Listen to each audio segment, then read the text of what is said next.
News Visakha Anandapuram హత్య case మిస్టరీని పోలీసులు ఛేదించారు. లైంగిక వేధింపులే హత్యకు కారణంగా తేల్చారు.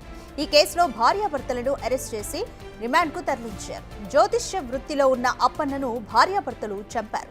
చిన్నారావు భార్య మౌనికాతో అప్పన్న అసభ్యంగా ప్రవర్తించాడు. విషయం తెలుసుకున్న చిన్నారావు అప్పన్నను చాకుతో పొడిచి హత్య చేశాడు. ఆ తర్వాత 2 లీటర్ల డీజిల్ 2 లీటర్ల పెట్రోల్ తెచ్చి మృతదేహాన్ని భార్యాభర్తలు కలిసి కాల్చేశారు.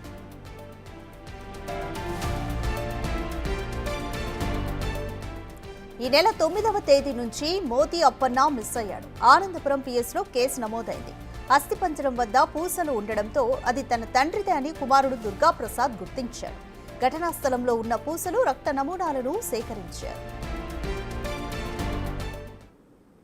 ఇప్పుడు మనం భీమిలి పోలీస్ స్టేషన్ లిమిట్స్ లో కాపులుప్పాడ కల్లాలు ఓపెన్ ఏరియాలో ఆర్ఎన్పి లేఅవుట్ ప్రాంతంలో ఉన్నామండి. మనం ఇక్కడికి ఈ రోజు మార్నింగ్ మా పోలీస్ టీము కొంతమంది పర్సన్స్ వచ్చేటికి ఇక్కడ ఒక లేఅవుట్ సైట్ లో ప్లాట్ లో చుట్టూ బౌండరీ 6 అడుగుల వరకు ఉంటుంది. అందులో లోనికి వెళ్ళి చూసేటికి కొంత ఈ మనిషి తాలూకా పుర్రె ఆ తాలూకా బోన్స్ అవి కూడా ఖాళీ ఆఫ్ బారెంట్ లో కొన్ని రెమినెంట్స్ మిగిలి ఉన్నాయి.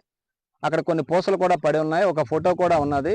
ఈ అన్నిటి ఆధారాలు చేస్తే మాకు ఒక కేసు ఉన్నదండి ఆనందపురం పోలీస్ స్టేషన్ లో. గత 10వ తారీఖున పెందుతికి సంబంధించిన మోతు అప్పన్న అని చెప్పేసి ఒక 50 సంవత్సరాలు ఉంటాయి. ఆయన మన జ్యోతిష్యం చెప్పుకొని కొన్ని ప్రాంతాలన్నీ తిరుగుతుంటాడు డోర్ టు డోరు. ఆ పర్సన్ సంబంధించిన ఆనవాళ్ళు ఇక్కడ దీన్ని బట్టి ఇక్కడ దొరికిన ఆనవాళ్ళు బట్టి కొన్ని మ్యాచ్ అవుతున్నాయని వాళ్ళ కుటుంబ సభ్యులు చూపించడం జరిగింది. వాళ్ళు చెప్పిన ప్రకారంగా ఇవి ఆ ఆనవాళ్ళు అని చెప్పేసి వాళ్ళు చెప్తున్నారు. అందులో భాగంగా ఆ కేసుకి ఈ కేసుకి ఏమైనా కనెక్షన్ ఉన్నదా, ఈ పర్సన్ ఎవరు ఏం జరిగింది, ఇక్కడ ఏ విధంగా ఏ మనిషికి సంబంధించినవి అని చెప్పేసి మేము ఆధారాలు సేకరిస్తున్నాం. మా క్లూస్ టీం వచ్చిందండి. మా భీమిలి సిఐ గారు అలాగే ఆనందపురం సిఐ గారు మా టీమ్స్ అన్ని కూడా వచ్చి ఈ ఆధారాలన్నీ సేకరిస్తున్నామండి.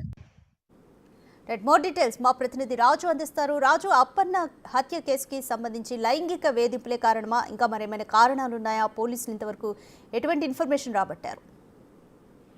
మోతి అప్పన్న ఈ జ్యోతిష్యం చెప్తూ పూతలు అమ్ముతూ తన జీవనం సాగిస్తున్నటువంటిది అయితే మొత్తం ఆనందపురం చుట్టుపక్కల ఉన్నటువంటి గ్రామాలందరికీ తెలిసిందే. జ్యోతిష్యం పేరుతో అన్ని అంటే ప్రతి ఒక్కరికి ఎవరికైతే ఇబ్బందులు ఉన్నాయని జ్యోతిష్యాన్ని చెప్పించుకోవడానికి వస్తారో ప్రతి ఒక్కరికి కూడా ఆ సమస్యలకు పరిష్కారం వెతుకుతానని చెప్తున్నటువంటి పరిస్థితి అయితే ఉంది.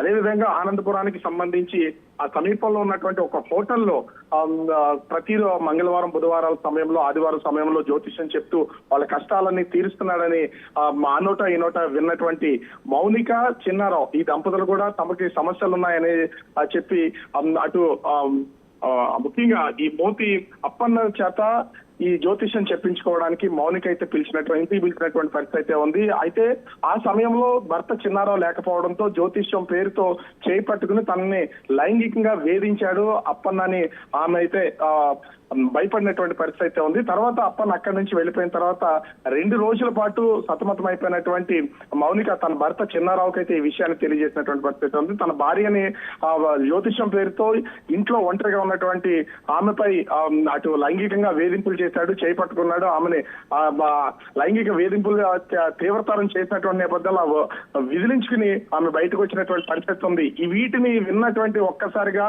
చిన్నారావు ఆవేశంతో తనని ఎలా అయినా సరే హత్య చేయాలని నిర్ణయించుకున్నటువంటి పరిస్థితి ఉంది. ఈ నేపథ్యంలోనే తన తల్లికి హెల్త్ బాగాలేదు, ఈ జ్యోతిషంతో పాటు కొన్ని పూజలు చేయాలని చెప్పి అటు బయటకు తీసుకెళ్లినటువంటి పరిస్థితి ఉంది. అప్పన్న కాపులపాడ అంటే భీమిలి మండలం కాపులపాడ ఆ శ్మశాన ఏరియాకి తీసుకెళ్లి అక్కడ ఓపెన్ గా ఉన్నటువంటి ఒక ఫ్లాట్ దగ్గరికి వెళ్లే సమయంలోనే తన ముందుగానే ప్లాన్ ప్రకారం తన దగ్గర ఉన్నటువంటి కత్తితో అప్పన్న అయితే పొడిచినటువంటి పరిస్థితి ఉంది. వీళ్ళిద్దరికి జరిగినటువంటి పెళ్లిరాటలో చిన్నారావు చేతికి కూడా గాయమైనటువంటి పరిస్థితి ఉంది. అతను హాస్పిటల్కి వెళ్లి తర్వాత తిరిగి వచ్చి భార్యాభర్తలు ఇద్దరు కూడా టిన్నర్ 2 లీటర్లు పెట్రోల్ 2 లీటర్లతో అతన్ని అయితే పెట్రోల్ పోసి దగ్ధం చేసి అక్కడి నుంచి ఆధారాలన్నీ ఏమీ లేకుండా చేసినటువంటి పరిస్థితి ఉంది.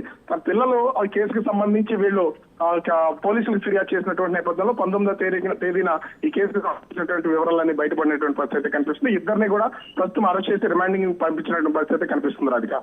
Thank you Raju.